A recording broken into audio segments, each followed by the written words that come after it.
Here are some explanations of some essential verbs in Cebuano. Himo. The Cebuano verb himo has three major definitions. First, it means to make or to do, the same way that buhat does. Second, it's a pseudo verb with the definition of could or may do something, with the same meaning as puede. Third, it's a combination of the first two, but usually is defined as meaning to be or to become, to make.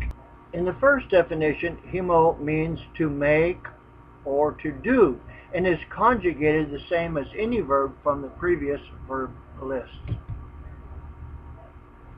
Here's some examples. We will make a house.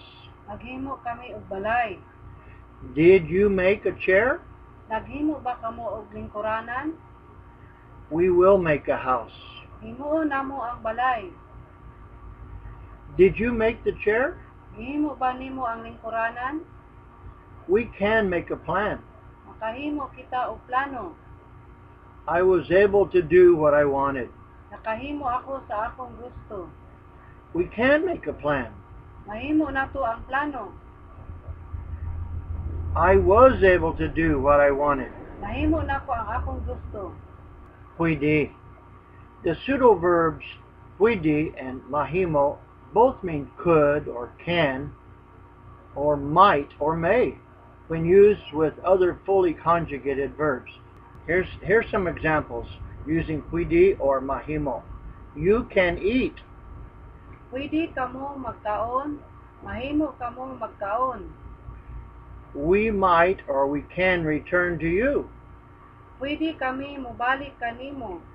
Mahimo kami mobalik kanimo. May I ask a question? Pwede ba ako mangutana? The word to become in English, that is, the desire of being in relation to time, is done through several words. Two of these words are the English helping verbs to be and become. When conjugated for tense, to be or being, has been, and to become, becoming, or has become, they show the desire of becoming in relation to time. These words can be described using himo.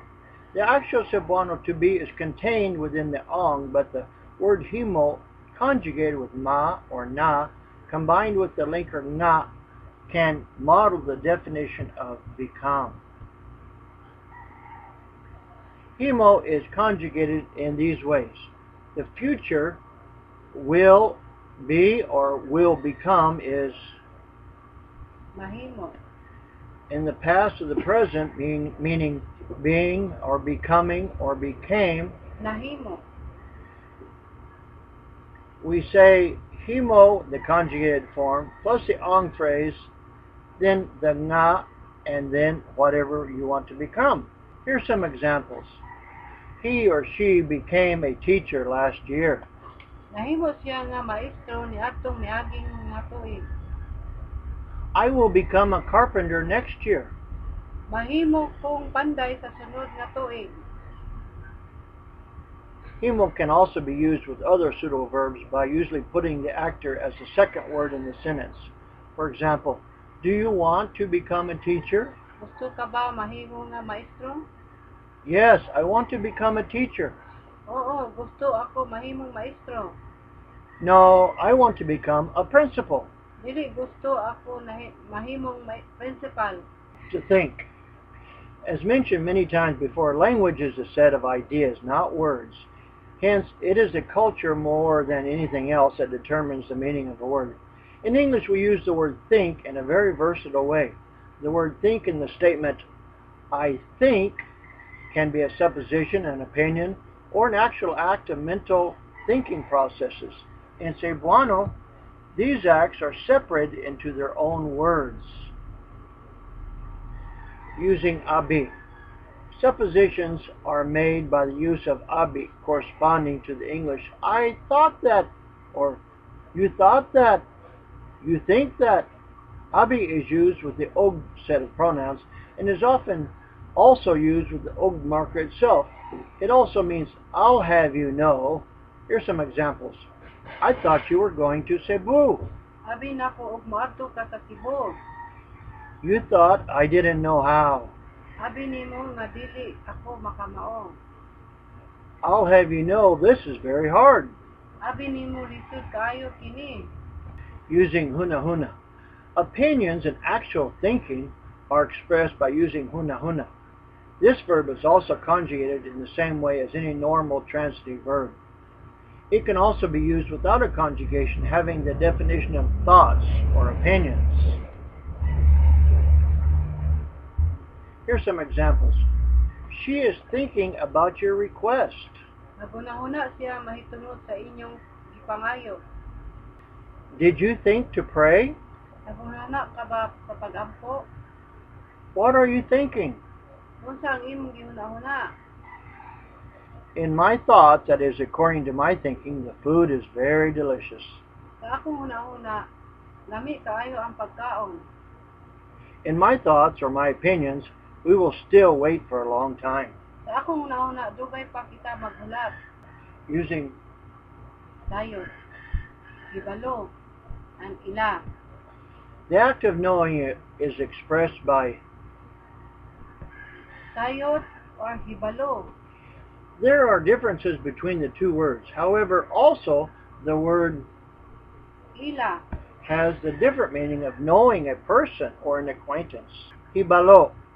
Hibalo is used to show knowledge of everyday things. It's most often conjugated with the ability conjugations. Note, maka and naka are often abbreviated to ka, and kahibalo is sometimes said kabalo. Kabalo, kahibalo. Or other variants. Here's some example sentences. You will know these things if you study. Makahibalo ka niining mga butang kung mutuon ka. We knew that the fiesta started on Tuesday. Makahibalo kami nga nagsugod ang piyesta sa Martes. You will know these things if you study. Mahibalaan nimo kining mga butang kung magtuon ka. We knew the fiesta started on Tuesday. Nahibalaan namo nga nagsugod ang piyesta sa Martes. I know that it's already Monday now. Kahibalo ako nga Lunes na karon. He knows the day of her birthday. Kahibalo siya sa adlaw sa iyang pagkatawo. Sayud. Sayud is a verb usually conjugated with ma for future and na for the present and the past, active focus. It uses ma an and na an for future or the present or the past in the non-active focus. It is used to denote a slightly firmer knowledge than hibalo.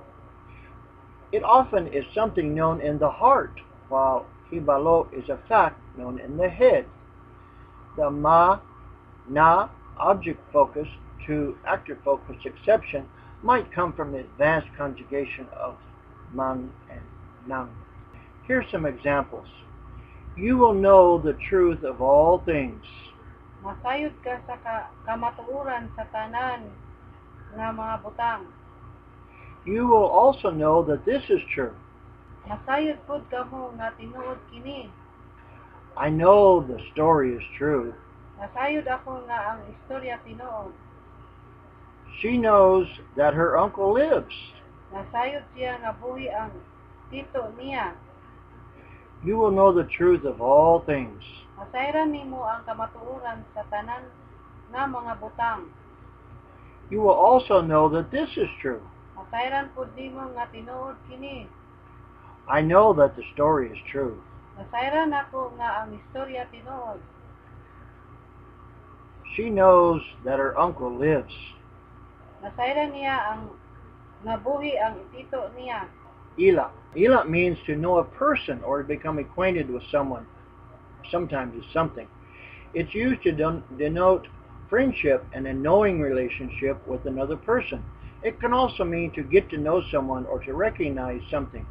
It uses the same rules as hibalo for its conjugation by usually using the ability conjugation. Here's some examples. Will you get to know our teacher? Nakaila ka sa among mga maestro? Do you know John?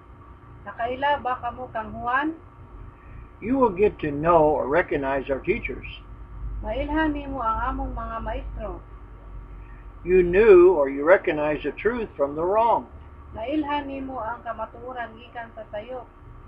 I know Ching Ching. Kaila ako kang Chingching. She knows An An. Kaila siya kang An-an.